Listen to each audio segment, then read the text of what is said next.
Now we're going to be seeing a lot of restrictions come back, a lot of these unlawful mandates put into place. Things are going to get real serious again. And there will be more uneducated police officers walking around doing the dirty work for the government. Don't get me wrong, there are some who are good, who understand what's going on. However, for those who think and feel good about taking away people's freedoms and rights to breathe, to travel, to leave their homes, we need to put these police officers in place and take away their power. We need to set them up to fail by following this very simple process.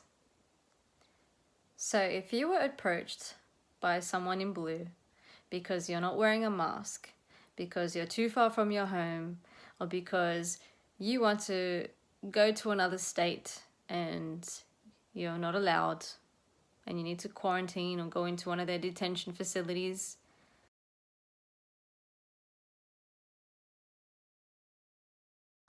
the first thing you say is that you do not consent, and you ask them, what is the problem?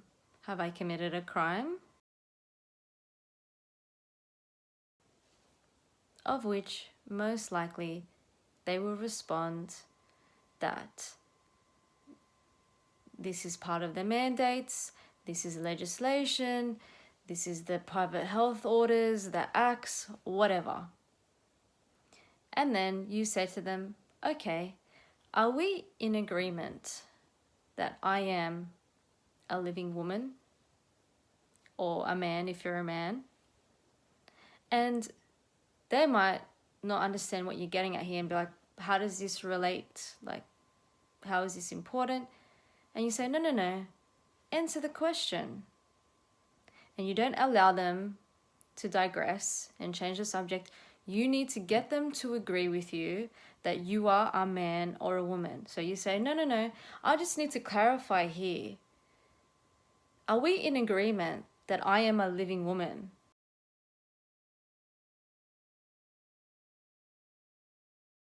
This may take a little bit of time, a little bit of back and forth, and you just say, it's a yes or no question. Am I not a woman? So when you finally manage to get them to agree that you're a woman or a man, you say, okay, great. So now you have confirmed and we are in agreement that I am a woman.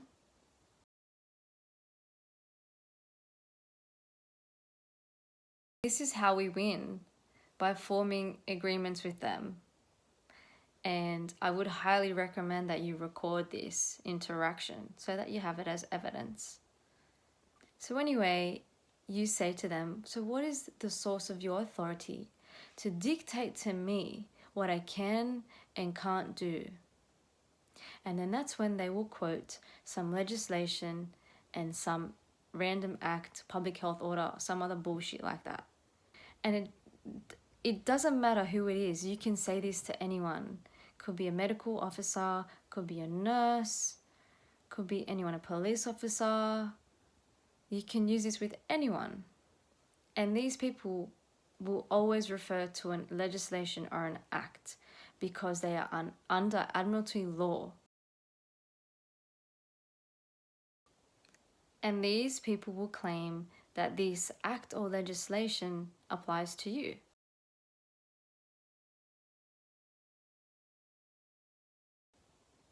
And then you say, hang on a minute.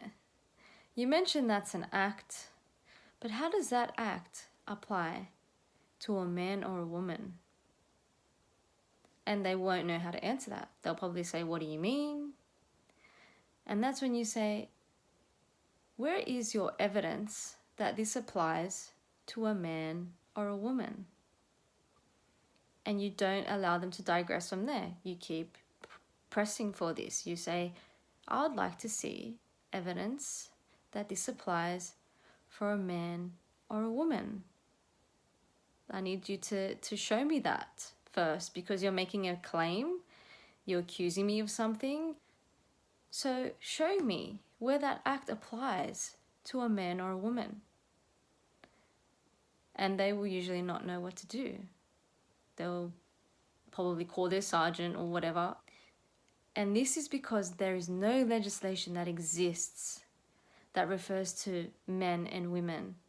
It only refers to persons, citizens, residents, drivers, all things that are not living.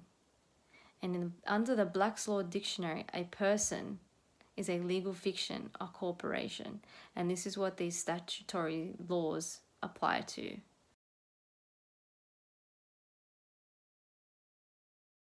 So the whole point is to ask them the right questions. And when you get them to a point where they cannot answer them or provide the evidence, then they have to let you go. The whole point of this is to take their power away from them. And you need to stick to the subject matter. They will keep trying to revert you to admiralty law to fall under their legislation. But you just need to stick to those basic things and you win. It's so simple, guys. It's so simple. And if everyone applies this, if we all start doing this and start taking away their power, you can just imagine the effects that this will have. And the only time that they can actually stop you is if you're harming someone. And not wearing a mask or not quarantining or leaving your house or having 10 people in your house is not harming anyone. There is no victim. They have no authority to stop you. It is unlawful. And the more we do this, the more we show them how corrupt the system is and who they're actually representing. And the laws, the fake laws and legislations that are set out to legal fictions and corporations, that they actually have been lied to and misled. And if we do this, guys, we can maybe wake so many of them up and they will stop representing and serving this corrupt, fraudulent, treasonous government.